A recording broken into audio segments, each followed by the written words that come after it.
L'ouverture ce jeudi du procès du tueur présumé du musée juif de Bruxelles sonne douloureusement pour l'établissement situé en plein cœur de la capitale belge. Mehdi Nemmouche est accusé d'avoir tué en mai 2014 des touristes, une bénévole et un employé. Cette plaque a été installée en commémoration des 4 victimes de l'attaque, des victimes lâchement assassinées ici par un terroriste le 24 mai 2014 à 15h39, peut-on lire.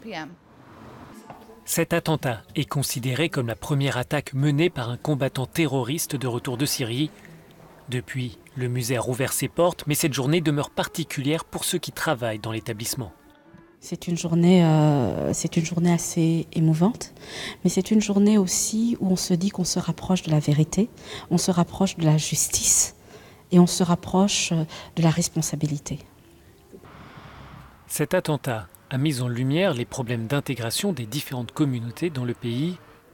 Le musée veut lui tourner la page et insister sur le dialogue pour évoquer ces différences. Après l'attentat, nous avons une période de deuil. Le musée était fermé. Quand nous avons réouvert, il y a eu d'abord un public qui venait de curieux, un public qui venait en solidarité, mais un public assez nombreux. Et nous avons poussé la réflexion en termes d'ouverture. Nous avons souhaité que plus que jamais, ce musée soit un lieu de passerelle entre les communautés. L'actualité résonne fortement au musée juif de Bruxelles.